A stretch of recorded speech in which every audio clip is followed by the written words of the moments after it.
महाकुंभ का पर्व भारतवर्ष में चल रहा है।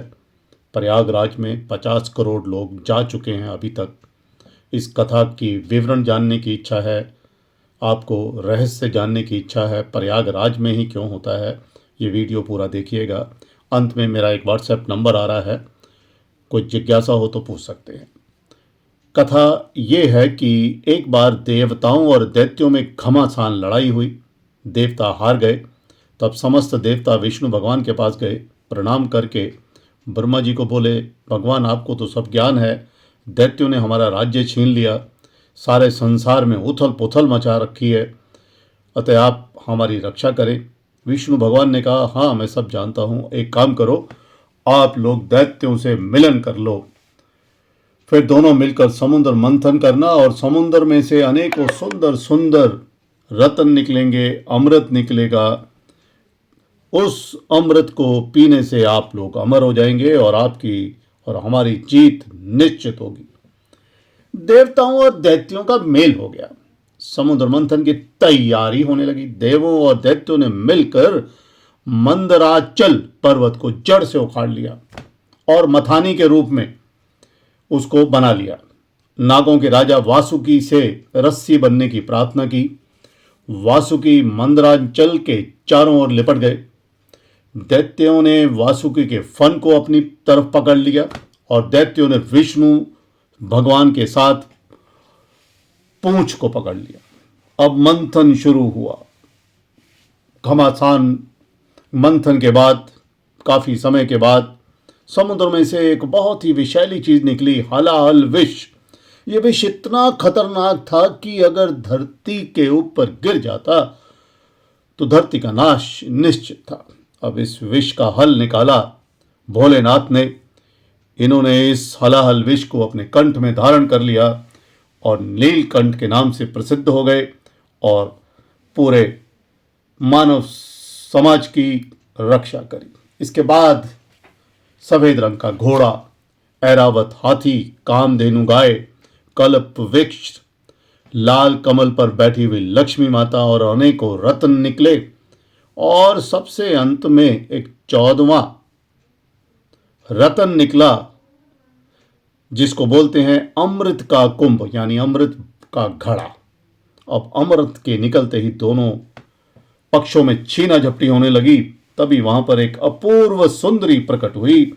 बोली, अरे आपस में आप लोग क्यों झगड़ रहे हैं, अमृत को मिल बांट कर क्यों नहीं ले लेते हैं, चलिए मैं आपकी मदद करती हूं। दोनों राजी हो गए, अलग अलग पंक्तियों में बैठ गए और सुंदरी ने बड़ी चालाकी से अमृत के साथ समुद्र से निकली हुई मदिरा को भी बांट दिया।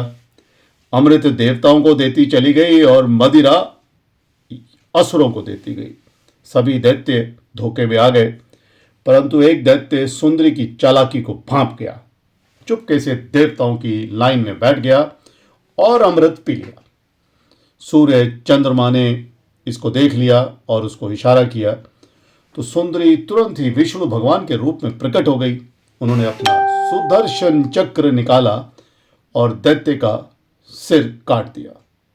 क्योंकि वो दैत्य जो है अमृत पी चुका था, इसलिए वो अमृत पीने के कारण अमर हो गया था, मरा नहीं। अब उसके सिर का नाम रखा राहु और धड़ का नाम रखा केतु। ये ज्योतिष की भाषा के अंदर अगर देखें तो राहु केतु का एक कैसे जन्म हुआ ये विवरण भी दिखाते हैं। दैत्य का सिर काटते ही दैत्यों और देवताओं में फिर से संघर्ष शुरू हो गया। अमृत कुंभ के लिए छीना झपटी होने लगी।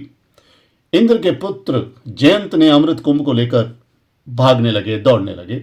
बृहस्पति, सूर्य और चंद्रमा ने असुरों की रक्षा का भार अपने ऊपर ले लिया, परंतु असुर निरंतर छल करते रहे। इस तरह ये युद्ध 12 वर्ष तक चला। अब ये 12 वर्ष नहीं थे एक्चुअली, ये देवताओं और असुरों में जो युद्ध था 12 दिन का युद्ध हुआ था। देवताओं का एक दिन 12 वर्ष के बराबर होता है, इसलिए इसको 12 वर्ष का बोला गया। वैसे ये 12 दिनों का ही युद्ध था।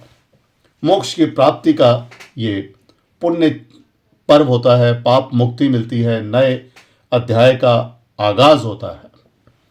अब इस तरह से अमृत जो है वो 12 स्थानों पर रखा गया। 8 देवलोक के थे जिनका कोई अस्तित्व नहीं है, और शेष जो 4 स्थान थे, प्रयाग, हरिद्वार, उज्जैन और नासिक, इस जगह पर ये अमृत की बूंदें गिरी। और बृहस्पति, सूर्य और चंद्रमा ने जिस जिस स्थिति में रहकर इन स्थानों पर कुंभ की रक्षा की, जब जब वो स्थिति आती है तब तब वो कुंभ मनाया जाता है, और ये स्थिति हर 12 वर्ष के बाद आती है। इस कुंभ का श्री गणेश कब हुआ ये तो नहीं पता, लेकिन इसका आयोजन बहुत प्राचीन है। अथाह जन समूह आता है, सन्यासी, बैरागी, उदासीन, निर्मल, सभी संप्रदाय के लोग आते हैं। प्रयागराज में ये इसलिए होता है कि प्रयागराज में 3 नदियों का संगम है, गंगा, यमुना और सरस्वती। इसलिए प्रयागराज के अंदर ये मनाया जाता है 144 वर्ष के बाद जो महाकुंभ आता है। बाकी जो कुंभ हैं वो यथानुसार हर 12 साल बाद मनाए जाते हैं। बहुत ही महत्व की चीज़ है सनातन संस्कृति के लिए। ये महाकुंभ की डुबकी उनके जीवन के सबसे शानदार पलों में वृद्धि कारक बनती है। आपका चैनल देखने का धन्यवाद, और व्हाट्सएप नंबर मैं ऊपर दे रहा हूँ, कोई जिज्ञासा हो तो पूछ सकते हैं। ज्योतिष, वास्तु, एस्ट्रोलॉजी के साथ साथ हस्तरेखा, अंक शास्त्र की बातें भी आपको बताई जा सकती हैं। धन्यवाद।